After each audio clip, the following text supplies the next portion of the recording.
Real people, real opinions. Real Talk Radio. The multi-award winning Niall Boylan Show. Ireland's classic hits. You heard Leo Varadkar there condemning people who set fire to the tents in Sandwith Road, just above Pearse Street over the weekend. And these were homeless migrants who are now taken to tents on the streets. And as you've seen them all over Dublin, and I'm not too sure if they're in Cork, Limerick and Galway as well, but they possibly are. And this is a very common sight now. And I did say on Thursday, the start of the show, when I saw the violence that was happening in Pearse Street, and an immigrant took a bar from the rail and started swinging it at the locals who were protesting in the area. The locals then, started to beat him up. And I said, I kind of felt for everybody involved in that. I felt for the immigrant. I felt for the locals. I felt for them all. Because they didn't ask to be put in the situation they're now being put in. What's causing this is bad government policy. That doesn't excuse violent behaviour, by the way, by immigrants or by locals, or burning down tents. But Minister Roderick O'Gorman confirmed that he and the Justice Minister Simon Harris will meet with Garda management this week after a fire, as I said, was set in the campsite for asylum seekers. Integration Minister Roderick O'Gorman confirmed that several hundred beds will suddenly come on stream to accommodate some nearly 500 asylum seekers sleeping in the street. They're now also suggesting flotillas, which is what they're doing in the UK, which are basically barges or old cruise ships type things off the coast, kind of just, parked at Dublin Dock or whatever it is, that could have 400 or 500 rooms in. The Green Party TD also vowed that he and the Justice Minister Simon Harris will meet with Garda management this week following violent scenes at the makeshift campsite. A fire was set in Sandwith Street on Friday evening with beds and belongings of asylum seekers badly damaged and burnt. The incident was widely condemned by government and opposition. I actually watched the protests. Some clown was streaming it live on Twitter the other night. For most of it, it was quite peaceful, actually. There was people on both sides. And what I found odd, by the way, were those who were on the side of the immigrants. I'm not saying you shouldn't be on the side of the immigrants, but they were on the side of the immigrants. And on numerous times they were asked, are you keeping any of them in your house? And there was no answer. And they all kind of they're all of the same ilk, aren't they? The kind of the liberal left. They're all, kind of purple-haired, studenty types who just don't have any responsibilities. And then I suppose people will argue those on the other side are all kind of right-wing and militant and violent, but I don't believe that. And I don't believe referring to people as right-wing just because they object to a government policy around immigration.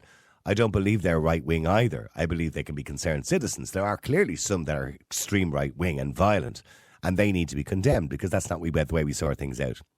Several hundred beds will be brought on stream this week, according to the Minister, and he explained the accommodation is under real pressure right now. As long as people are being left unaccommodated, it's not working as it should. Well, it hasn't been working as it should for months now. We're responding to an unprecedented situation where we're accommodating 84,000 people now between Ukrainian displaced persons and international protection applicants. As we know, at the start of the year, we were accommodating 8,500 people, irrespective of how robust the system is. When you have that kind of increase, you're going to put a strain on it. Of course you are, unless you're stupid and think otherwise. He didn't say that, I just said that, by the way. We're accommodating people in hotels and former barracks and refurbished offices. And he said, over the next week, and I'm reading this in the Irish Daily Mirror, by the way, over the next week, we'll be in a position to make a significant amount of offers of accommodation to people who up to this point have been unaccommodated. As in from the start of this weekend, there were just 480 people who weren't able to offer accommodation to. That's 480 people out on the street, by the way. We will be able to make this, of course, over the week and offers to a significant number of this group. Where are they finding these places for them to live? Anyway, he went on to say, obviously people have a right to disagree, Simon Harris said, with the government policy. People have a right to protest, but they don't have a right to intimidate people. They don't have a right to commit acts of violence. And he's right. We should all condemn acts of violence, by the way. Simon Harris said last month, groups gathering in the streets calling for the removal of migrants from the Republic, shouting, get them out, were not protesters. They were more akin to an intimidating mob. Well, I think people just join in, don't they, at a protest? When they mean get them out, they just mean get them out of their area. Because isn't it funny, really? Like, you won't see them in, Donnybrook or Blackrock or Killiney or, you know what I mean? They're not going to put them there because that's just not going to happen because their politicians' buddies would be very upset. But it's easy enough to lash them into, Finglas or Ballymun or Pierce Street or whatever it happens to be, it's easy enough just to throw them in our East Wall, whatever it is. It's easy enough there because the locals will just put up with it. Simon Harris last month said groups gathering in the streets calling for the removal of migrants was unacceptable. It irks when it's called protest because some of what I've seen has been thuggish, mobbish, intimidatory behaviour. When you're standing outside someone's home or shelter, including those of children, and shouting, get them out. There was no children. I did see the tents, by the way. There wasn't any children in them. They were all young men. Anyway, and worse, that's not protest in my view. I don't think it's protest in the view of any decent persons of sound mind. Anyway, the point is, and what I was going to ask you is, many politicians are comparing what's happening in Ireland and the plight of the asylum seeker, which has risen drastically over the last 4 or 5 years. 20,000 people now roughly in direct provision in Ireland. I remember we were aghast that there was 5,000 at one stage and we were running out of space. There's now 20,000 just in direct provision alone. That's not including Ukrainian people, by the way. And of course, people who are fleeing war are quite welcome here. And I think everybody would agree with that. But many politicians have compared the plight of asylum seekers with the Irish going to America many years ago. Are they right? Is it the same as the Irish going to America many years ago? I don't know whether you can make a comparison, if it's a fair comparison. Maybe you can. The number is 087 188 0008. That's 087 188 0008. Is that a fair comparison? The asylum seekers coming to Ireland is the same as the Irish, abandoning Ireland and going to America many moons ago, to sow their seeds and bring back money for their families. Let me know what you think. The number is 087 188 0008. Let me go to Margaret. Margaret, you're in Ireland's Classic Hits Radio. How you doing, Margaret? How are you, Niall? Good. You're fuzzy tonight, Niall. I'm fuzzy. Yeah, you obviously have the volume up too high. Oh, thanks very much, Margaret. I appreciate you telling me that. Yeah. Well, I'll tell you what, lower it Margaret, down a I'll little lower bit. it down for you. All right?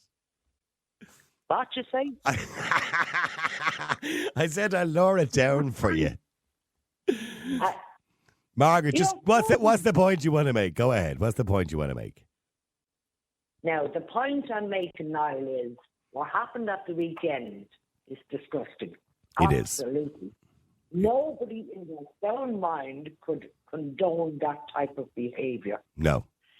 Now, in saying that, the country can only take a certain amount of people. I know we're signed up to whatever we're signed up to, Niall. Well, we're part of the Okay. European Union, yeah. Yeah, the EU, yeah. That's fine. We have over 90,000 Ukrainian people in the country. Yeah. And then we have the asylum seekers, which is whatever amount of thousands of them. And they're still coming in. Mm-hmm. And all these people cannot be catered for. No, they can't. Now, clearly. just said last week in the door, I can't remember what it was, Tuesday last week or Wednesday. He was standing up in the door and he made it quite clear that we cannot be taking any more people into the country. We have nowhere for them to live. There's no room at the He inn. said it. Yeah. He said it himself. Yeah, but Okay. they're still doing it. They're still taking them in. So what's that say to you? No. They have to tell the European Parliament we cannot take any more people in.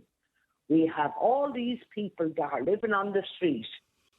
Irish people can't get a home, people that are native to the country. Do you understand what I'm saying? I know, but do you know there's people out there, Margaret? Margaret, listen to me. When you say Irish people can't get a home, people who are native to the country, there's people out there who jump up and down when people say that and say, she's a racist. Imagine saying that. I know I'm not saying that to you, Margaret. I'm just saying there are people who would say that. No, I'm not racist. I know you're not, Margaret. I know you're not.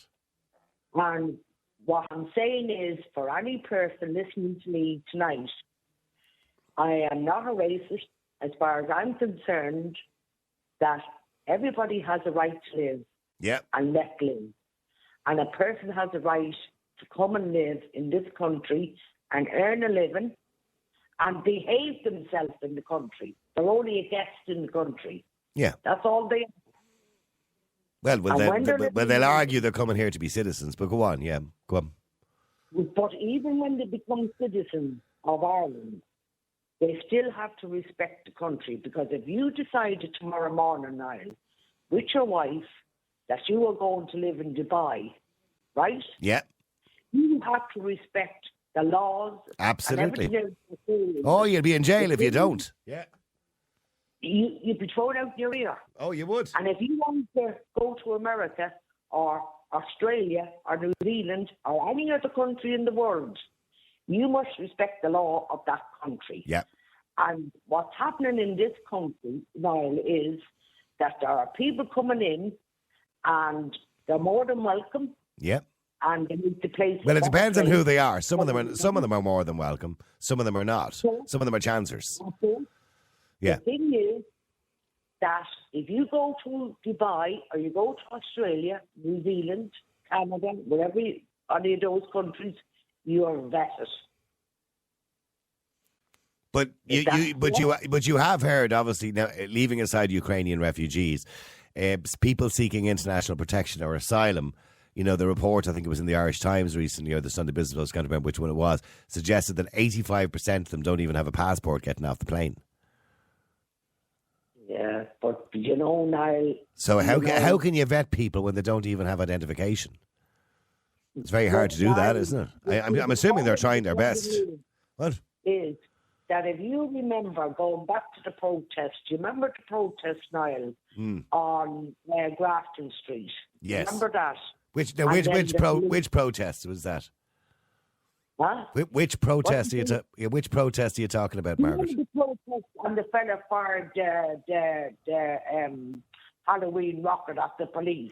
Oh, during COVID, yes, yeah. Yes, during the COVID, they were protesting about the COVID. Saying it was all, wrong and... Yeah, the lockdowns were wrong and all that, yeah. Yeah. And you remember the fella that was doing the speaking up the top of Grafton Street? He was a guy that came in from the UK, living down in Cork. He was an anti-visual guy who was against people coming from any other country. He lived in the UK, and Ireland is doing far better than the UK. We are looking after the people here, and they get very well. Are we really looking after them? I mean, they're in cabins, some of them, and the rest of them are out in the street. I mean, are we really looking after them? No, hold on a minute now, Niall. Or hotel rooms? From Ukraine were told in England that they would be looked after for 6 months. Fair and enough. after 6 months, they have to find their own way. Well, that's fair. Well, hang on. With the greatest respect, Margaret, that's fair enough. So look after somebody for 6 months, but then after 6 months, you have to go get a job or you have to sign on the dole like anybody else. I think that's reasonably acceptable.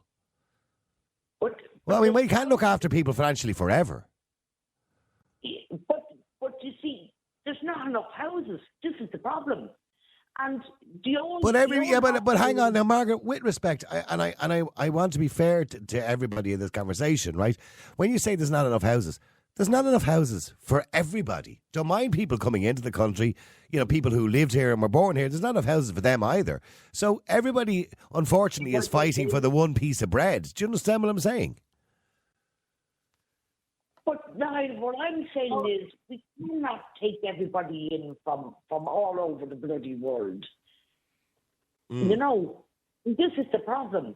We can't be taking people in from Sudan, wherever they're coming from. Yeah, I've no issue with people coming to Ireland to seek protection. If they're coming from a country where there's a war or their life is genuinely in danger, because of course that is the rules of the Geneva Convention, and we're obliged to do that. I've no issue with that. We should roll out the red carpet and help them as much as we can. But unfortunately, that's not the case. Many of them are seeking international protection, but many of them are just chancers that are economic migrants. Can I ask you a question? Now, you might be in Kansas and you may not be. How are the people from Sudan or Iran or Iraq or wherever they're coming from getting to Ireland? How are they actually getting into the country? Well, I assume they travel across Europe, yeah. Yeah. So this is not the first port of call. The first safe country, yeah. Why aren't they staying in mainland Europe? Because a lot of them, okay, some of them, not all of them, but a lot of them would have stopped in other countries but had their asylum process rejected. So then they leave there. Say, for example, a lot of the international protection asylum seekers you're seeing in Ireland were previously in the United Kingdom, and also there was a story again in the newspaper about that recently, that the reason we're seeing so many now is because Britain have got tough and are basically booting them all out and sending people to Rwanda, that many people who were refused asylum in Britain are now coming to Ireland to try and get asylum here. Yeah. That's Either that or exactly go to Rwanda, one or the other. I know where my money's going to be. Some of them are coming in through Northern Ireland. Yeah, I imagine so, yeah. Right, on the boat.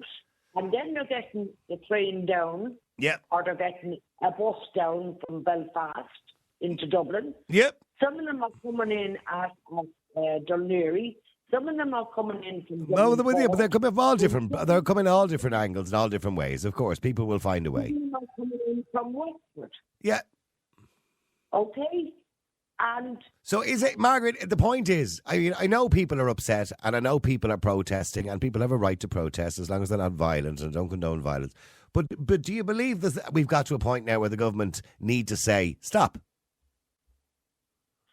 I believe that our government has to say that we have X amount from Ukraine and we have X amount from asylum seekers and we have X amount living in tents on the streets, and the people are up in arms and they're angry, and we have nowhere to put them.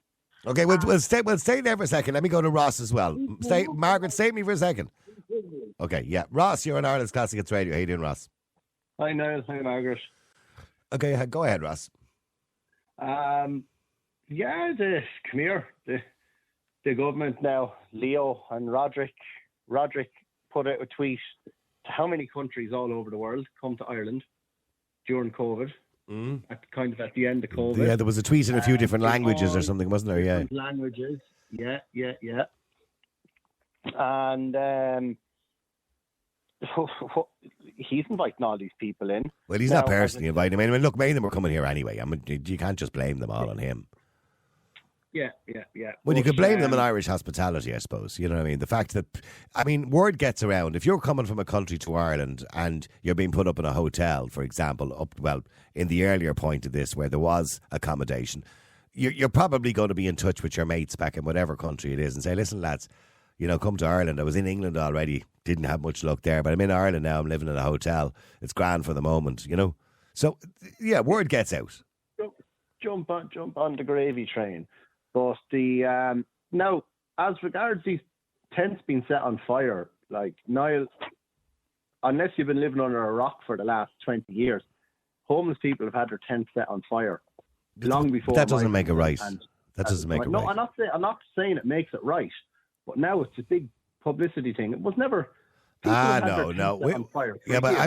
But I remember there was a lad's tent set on fire down at the canal there one day, going back about 2 or 3 years ago. Thankfully, actually, the fellow was in it at the time, and thankfully he was okay. But I remember they set his tent on fire. I remember Dublin City Council got a bulldozer once and bulldozed a few tents. Do you remember that?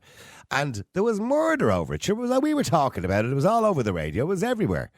I mean, you don't set the tents on fire. If you want to protest. But you don't set their tents on fire. What's that all about? You know what I mean? Yeah. Well, like I said, I'm not condoning it. I'm glad you're not. People are getting frustrated. Like, if me or you wanted to go abroad, we need our passport. How are they getting on a plane with no passport, and how are they getting off the plane? They're not getting on the plane with no passport. They've established that. They get on the plane usually with a passport because otherwise they wouldn't be able to get on in the first place. They're disposing of the passport on the plane.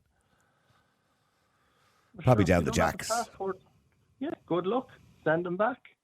There's no room in Ireland anyway, and there's a perfect excuse for them to send them back. And you know what?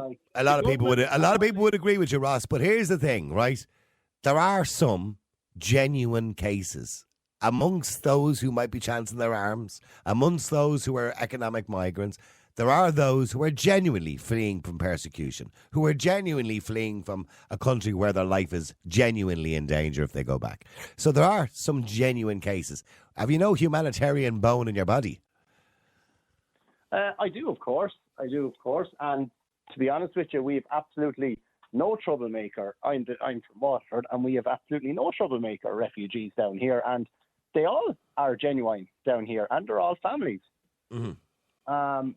There's none of these, these men aged between 20 and 30. Mm-hmm. There's none of these.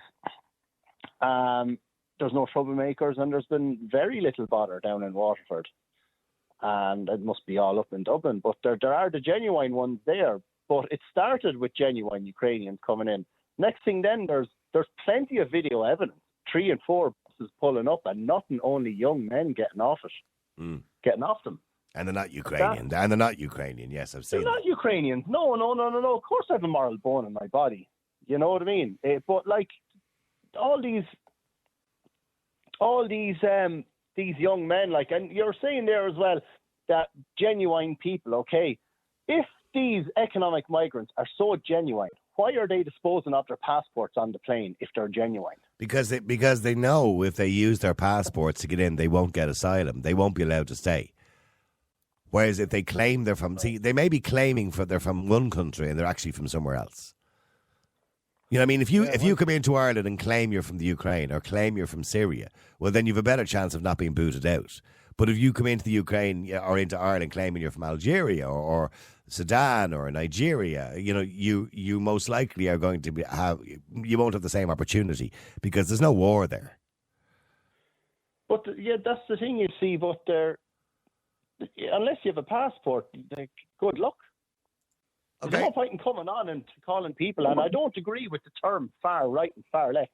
That's political terms. That's for political parties and government.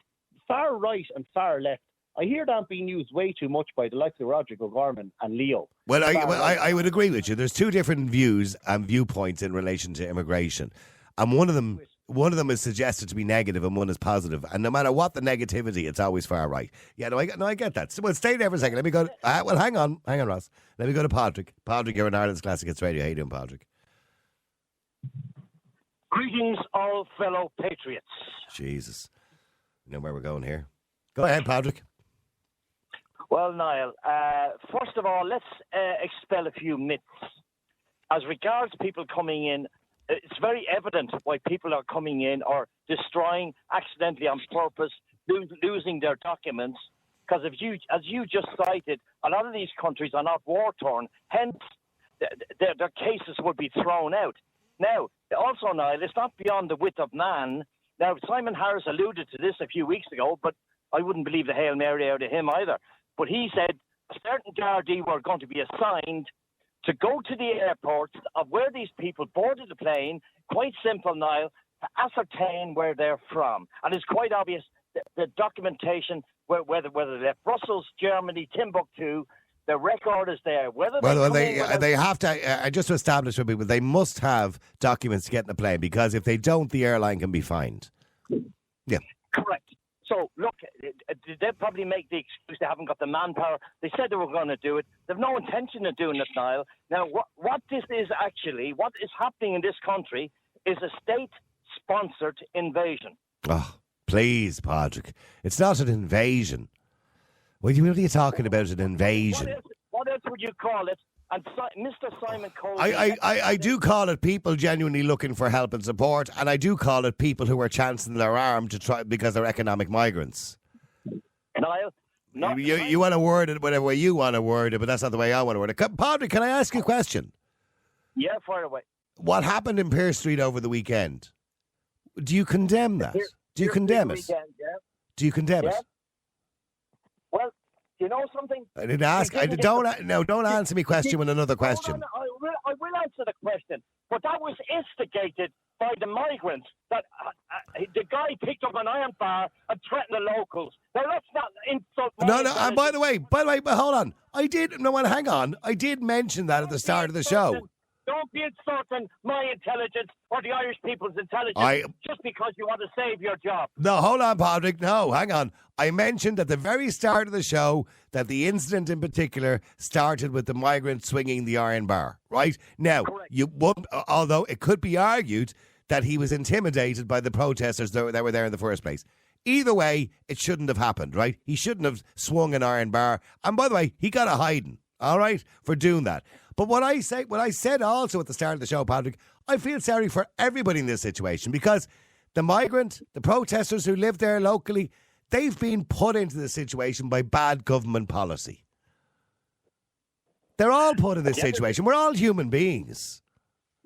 At the end of the day, now, like you said earlier, they're not being put into the leafy areas like Blackrock, Killiney, where the politicians and the lawyers and the so-called elite of this country are living. Why? Because it would affect the prices of the real estate. Let's get real. But they don't give a damn about the working class.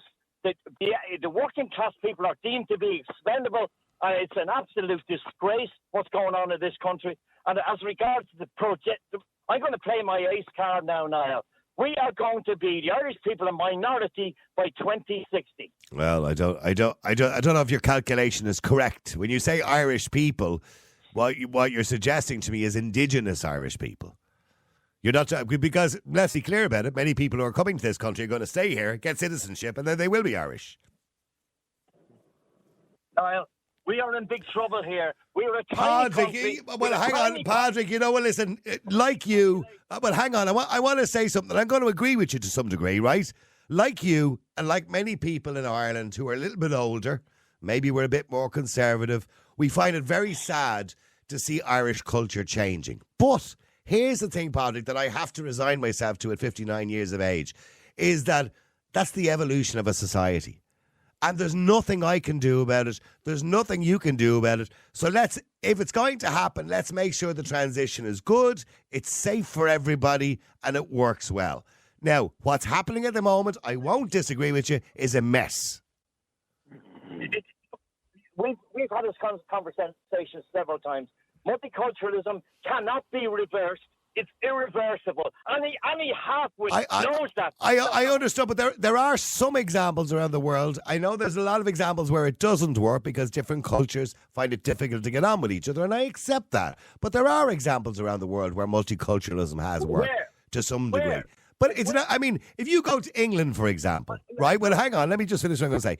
There are parts of England where it hasn't worked, but there are also parts of England where multiculturalism has worked.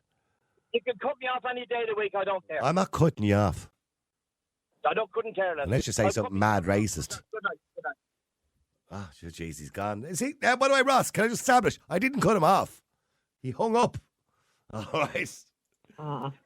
Kathleen. Yeah, give him the benefit of the doubt. I was trying to give him the benefit of the doubt. Kathleen, you're in Ireland's Classic Hits Radio. How you doing, Kathleen? Hello now. Oh my God, man. I swear I haven't heard from him in ages. Parrot. Padraig, yeah. Greetings, fellow patriots, as he calls them. But he has, the phone line's not very good now, but I'll just, say I your sent piece. a text in. Yeah, go ahead. I basically sent a text in to say that why were the numbers not capped? Well, I think everybody would agree with that. that. The country, because honestly, I've been over here about 25 years now, and it changes, now. But Kathleen, that's a bit hypocritical. I'm not having a go, right? It's a bit hypocritical. You are an immigrant. Yeah. Okay. Yeah. So, fair enough. So why would you object to other immigrants coming to the country when you're an immigrant yourself, to some degree? Because when I came here, I was working when I came. I wasn't claiming any social welfare. Well, a lot of people who come here for international protection are not allowed to work. Okay. Until they get a PPS number. You just happen to come from the UK, and we have an agreement with the UK that you can get a PPS number here. Yeah, that's correct. That's the difference, yeah. I mean, that's you're dead right, yeah, I know. But I don't think people mind English. A lot of English people in Ireland, didn't there? But I don't think. No, probably not. People don't mind that. Yeah. My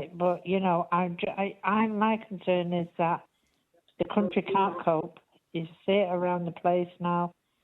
The country can't cope with what they have. The people sleeping rough on the streets, migrants, people that maybe can't get a home. I know people that have children, they can't get a council place or anything because they don't have any. And the 12,000 people that are homeless here in the country, it's not improving in any way, shape, or form. So it seems to be very, very unjust. You know, that's just my take on it now. So, but you do condemn the way some of the. I'm not saying all of the protesters. You do condemn the way they're behaving. Oh yeah, they shouldn't. They should never burn the place. No. Oh yeah. No, I mean you can't be that's endangering not people's right. lives. You know what I mean? I mean, no, absolutely not. No, I mean, you couldn't condemn that. You couldn't Condone say that, that was the right thing. You know, condone it. Yeah. Yeah, But, sorry. you know- Well, hang on. Let me go to Tony as well. Tony, you're in Ireland's Classic Hits Radio. How you doing, Tony? Tony, turn off your radio. How are you, Tony? How are you now? Yeah, you're Tony. I'm Niall. Go ahead, Tony. Niall, to be quite honest with you, I think our country has gone to the dogs. Right. Woof. I think it's unbelievable the change that has happened so fast in this country. I visit Dublin. I used to visit Dublin up until about 12 or 18 months ago on a regular basis. Okay. And it was crazy there. Now, I remember... What's crazy? No, hang on. We have to establish what you mean by crazy. When you say it was crazy there, what was crazy? Even before there was an influx of immigrants, before that, there was tents up in Dublin. There was tents in Cork. I'm from Limerick myself. There was tents in Limerick, and there are tents in Limerick. There's a lot more tents now. Yeah. If I can recall, about 12 or 18 months ago, whilst I was in Dublin, there was some guy in a tent, and he was bulldozed, and he was very serious injuries. Now, that was done on behalf of the state. That was the council. That's right, yeah. And the state took part in that assault on those people. Yeah, I don't remember the exact details, but I do vaguely remember that story. Yeah. Okay, but leaving aside the tents, how has Dublin changed so much that you kind of don't like coming up here anymore? Sorry, no, I can't hear you. I said, how has Dublin changed? How much? Like, what has changed about Dublin? Yeah, it's changed in the sense, like, as I said, I was there 18 months ago on a regular basis. And just by watching on social media and what's on the news and reading, and you can see the change there is totally now. I totally am against people coming into this country undocumented. Well, I am totally against again, that. all people. Hang on, with respect, all people coming in undocumented. You know, Everybody. I think people would, now, I can understand why people are flushing their passports down the toilet in the sense that they won't get the asylum. They won't. They have a better chance, or whatever, their application. But there's guys coming in. I mean, they've been just left in villages, busloads of young men around the country. It's crazy. What are they supposed to do with them? Send them all home again? Sorry, no. Yeah, what are they supposed to do with them, Tony? Send them all home again. Sorry, no. Yeah, what are they supposed to do with them, Tony? Tony, can you turn off? See, the problem is, Tony, when you have your radio on in the background, it's always going to be a problem. Sorry, Ross. Ross, do you think Dublin? Have you been in Dublin recently, Ross? Yeah, I have. Not for pleasure now, just with work. I have been passed through it, and I agree with Tony. It's a lot rougher than it was now. And well, it is, yeah. Not desirable at all for a capital city. But that's nothing to do with migrants, by the way. From it. That's nothing to do with immigrants. No, I'm not saying it is. I'm just saying it in general. But Yeah. I know, all their extra tents aren't helping. Yeah. Sorry, Kathleen. What are you trying to say there? Yeah. No, go ahead, Kathleen, What go I on. was just trying to say, and then I'll give you a bit of peace, right? What I'm trying to say is, when you go through an airport, right, they have immigration there.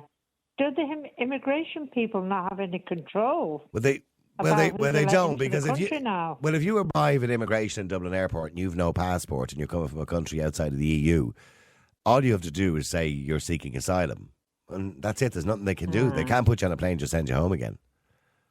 Oh, Well, they can if they want. Well, they do in some countries. We just don't do it in this country. Okay. Like you wouldn't pull that stroke in JFK Airport, or you wouldn't pull that stroke in, say, Sydney Airport. No, you'd be sent back on the next plane. You certainly would not. No, they'd pack you up and bag and baggage, you're gone. You're listening to Nighttime Talk with Niall Boylan. With Recruit.ie. Download our job search app today. Search for Recruit.ie in your smartphone app store. Ireland's Classic Hits Radio. Connor, you're in Ireland's Classic Hits Radio. How you doing, Connor? Hey, how are you doing, Noel? Good. Good. Just a quick point. It seems a trend of refugees coming here.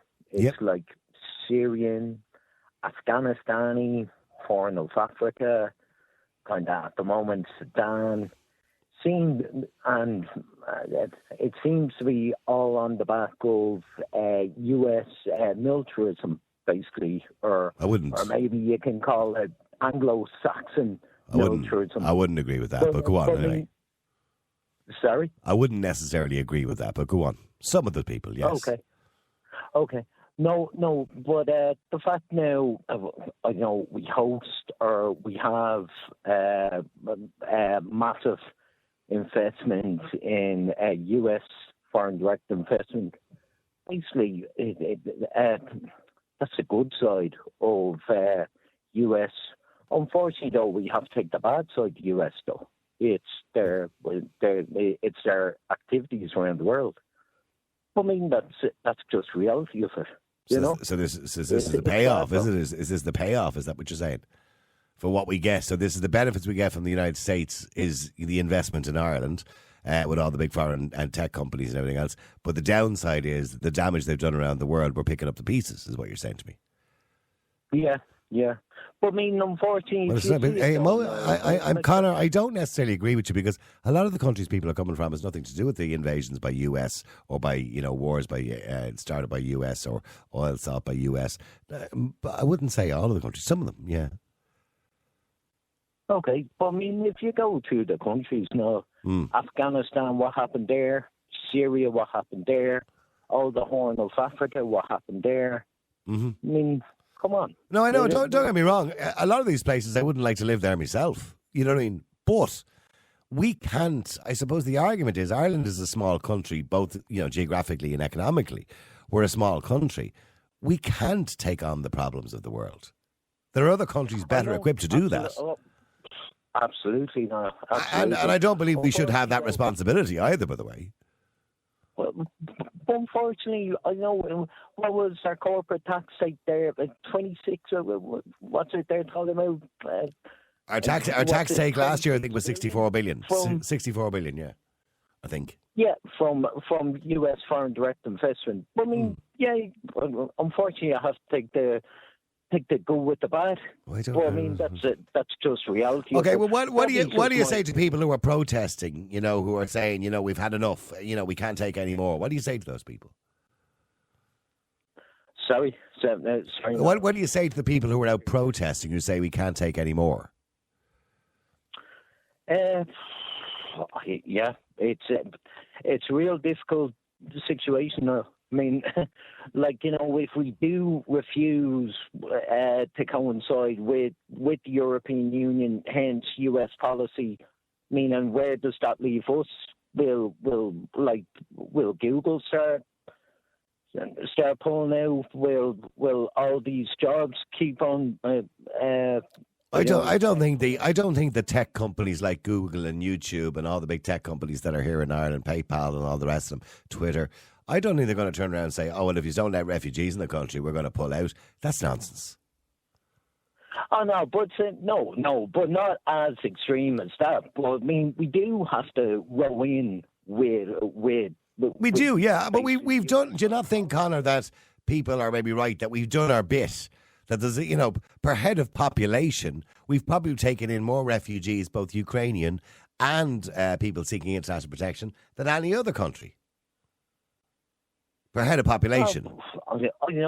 But unfortunately, I don't know, due to our size, due to that, are we full? Are we full? But I mean, Well, where do you? Well, of course we are. When you've got 400 people in the last week who were handed tents by immigration, the Department of Immigration, handed tents and said, "Here's 20 quid meal voucher and a tent. Off you go now." So of course we're full. I know. But yeah. But well, I mean, don't get me wrong. When I say we're full, we could withhold a population of about 10 million people in this country if we did it right and we had clever politicians. But we don't have clever politicians, and we've a housing crisis for the last 10 years. I know. Oh, just one last point. Actually, I heard callers saying that there's no issues out in Dalkey, whatever. I mean, I was at the Young Scientist competition there a couple of months ago. I mean, the RDS is huge, and all of that area, God, there's plenty of space out around there. Oh, there absolutely is, Conor, but I can guarantee you they're not going to be housing refugees out near the RDS. That's not going to happen. Wouldn't wash well with the locals. Let me go to James. James, you're on Ireland's Classic Hits Radio. How you doing, James? How's it going, Night? How you doing, James? What do you want to say? It's great to talk to you. Where was that last lad there? I don't think he was talking much sense, to be honest with you. No, I don't think it was anything to do with US foreign investment, but go on. No, he doesn't have a clue what's going on. Even with all them big tech companies now, they'll be gone in a few years anyway because of the all AI doing their job, so he's talking no sense there at all, right? Yeah. If you want to debate something there anyway about the thing there, or you want to ask me a question?